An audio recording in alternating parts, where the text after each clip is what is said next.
Bonsoir, je suis avec Patrick Corsi. Tu viens nous faire un petit bilan de tout ce que tu as vu aujourd'hui?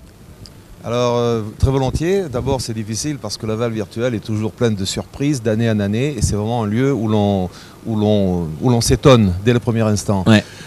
Ceci dit, il est vrai que la première journée a donné le ton avec une tendance forte, une tendance lourde qui se dégage. Et c'est celle de la réalité augmentée. Ça n'est pas nouveau, bien sûr, on s'y attendait. L'année dernière, la Valve virtuelle l'avait bien isolée. Mais cette année, on commence à comprendre les tenants et les aboutissants qui vont nous porter assez nettement loin cette fois-ci. Et quels sont les technos qui sont derrière, qui portent ça? Ah bon, alors évidemment, il y a les technologies du virtuel, bien évidemment, mais s'y rattache tout ce que l'on sait déjà faire dans le monde réel, puisque nos connaissances peuvent être ajoutées, imprimées de manière contextuelle, et donc ce sont des guides. On peut apprendre, on peut explorer, et en fait, c'est un ajout de valeur.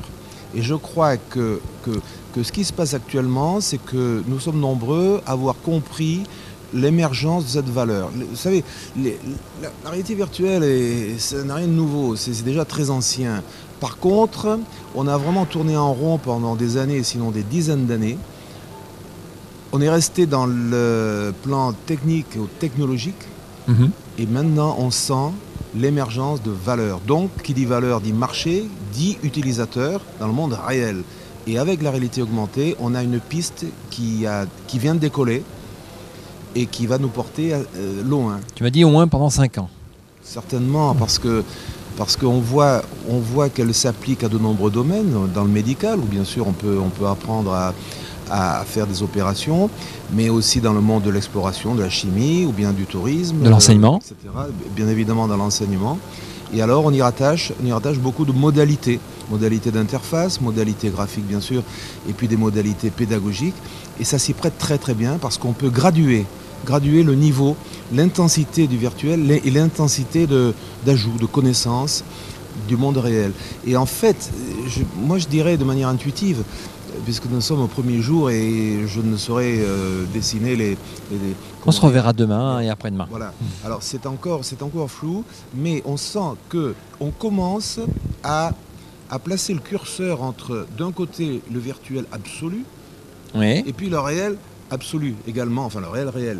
Et le curseur est très sensible à des déplacements. Jusqu'ici, on était soit trop loin dans un sens, presque extrême, et alors on pensait réalité virtuelle.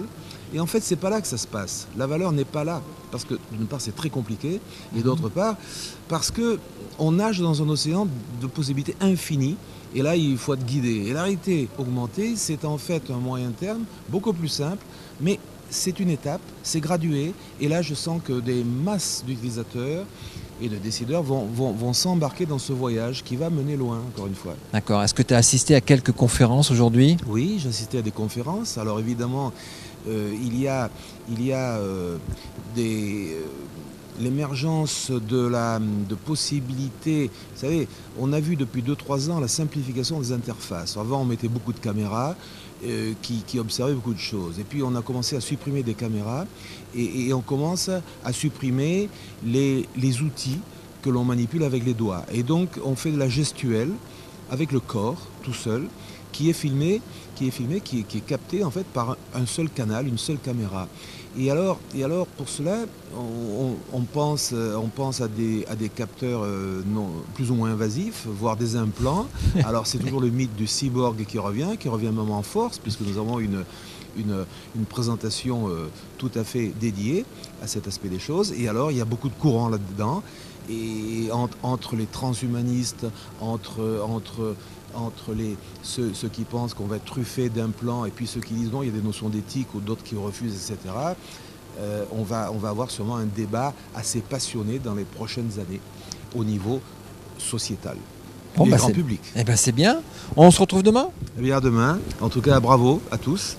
Et très riche comme toujours, surprenant, et on en ressort ébahi, enthousiasmé et motivé. On est pour motivé continuer. Et on sent que ça bouge. Ça bouge.